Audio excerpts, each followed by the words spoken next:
ओम नमः शिवाय। शिव जी सदा सहाय। ओम नमः शिवाय। मेरे गुरु जी सदा सहाय। जय गुरु जी। शुक्राना गुरु जी महाराज। दिव्य आभा सत्संग बाय अचल पाल अंकल फ्रॉम दिल्ली। जनसंपर्क अधिकारी को पुनः वाणी प्राप्ति।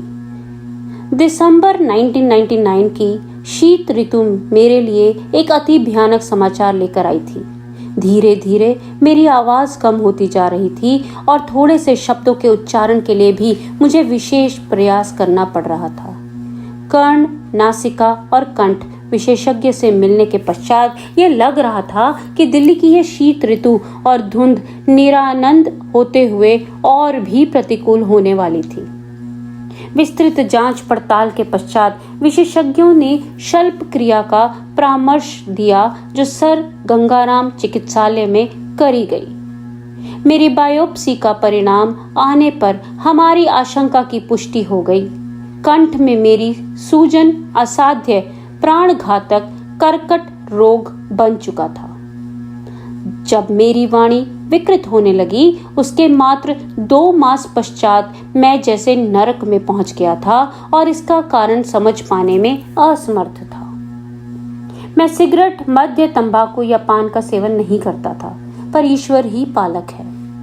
अपनी शल्य क्रिया के पश्चात 3 सप्ताह के विश्राम काल में, जिसमें मुझे कुछ भी बोलने की मनाही थी, मैं गुरुजी की शरण में रहा। मैं और मेरी पत्नी, हम दोनों गुरुजी के पास मेरी दुर्दशा की अवस्था में पहुंचे थे, किंतु उससे पहले एक और परीक्षा देनी थी।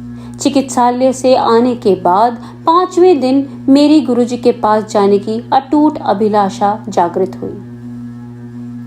संयोग से उस दिन अत्यधिक वर्षा हो रही थी।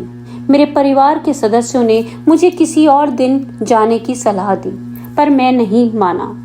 मेरा मन पक्का हो चुका था। मेरे अंदर उसी दिन जाने की आवाज उठ रही थी। एम्पायर एस्टेट से गुरुजी के स्थान तक चलते हुए एक अद्भुत सुख का आभास हुआ। गुरुजी अपने रंगीन लंबे लबादे में अपने स्थान पर आसीन थे। हमारा परिचय करवाकर हमें राजसिक रक्तिम कालीन पर आसन ग्रहण करने को कहा गया। गुरबानी के पवित्र शब्द वातावरण में रस घोलकर उसे और मधुमय कर रहे थे। एक स्नेह में किंतु ओजस्वी ऊर्जा पूरे कमरे में फैली हुई थी। कुछ समय पश्चात चाय प्रसाद वितरित हुआ। उसमें एकदम बाद गुरुजी ने हमें बुलाया और मेरी घबराई हुई पत्नी को कहा, जा तेरे हस्बैंड नो 50% ठीक कर दिता, टेस्ट फिर करा ले। उस समय यह विश्वास करना सरल नहीं था कि वह असाध्य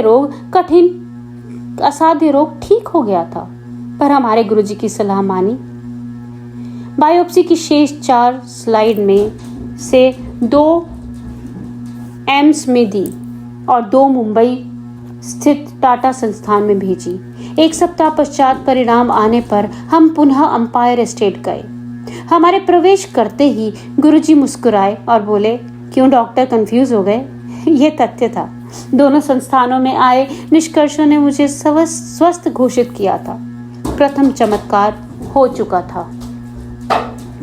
उसके पश्चात चिकित्सकों ने रोग लक्षण प्रयोगशाला के निर्णयों की अवहेलना न कर उपचार पूरा कराने को कहा। मैंने निश्चित कर लिया था कि अब कोई भी उपचार गुरुजी के कथनानुसार ही होगा। आगे यह हुआ। गुरुजी ने मुझे मिर्चों से भरा हुआ लंगर खाने को कहा। चिकित्सकों के अनुसार, जिन्होंने मुझे केवल उबला हुआ खाने को कहा निर्देश दिए थे, मिर्चें निषिद्ध थी। गुरुजी ने मुझसे उच्चारण भी करवाया और घोषित कर दिया कि मैं पूर्णतया स्वस्थ हूँ। गुरुजी के परामर्श पर मैं विकिरण चिकित्सा करवाता रहा, परंतु मुझ पर कोई दुष्प्रभाव नहीं पड़ा। मुझे कभी कोई उबकाई नहीं हुई। मेरा हीमोग्लोबिन सदा सामान्य से ऊपर रहा। एकमात्र औषधि, यदि इसे ऐसा कह सकें, तो गुरुजी द्वारा अभिमंत्रित ताम्र लोटे में जल भरकर पीने की रही।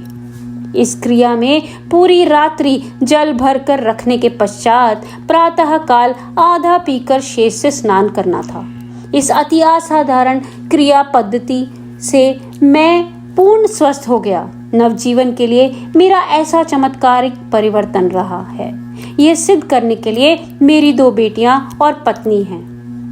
धन्य है गुरुजी। शुक्राना गुरुजी। ओम नमः शिवाय।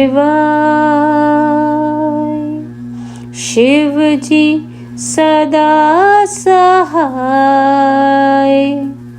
ओम नमः शिवाय। मेरे गुरुजी सदा सहाय। जय गुरुजी। शुक्राना गुरुजी।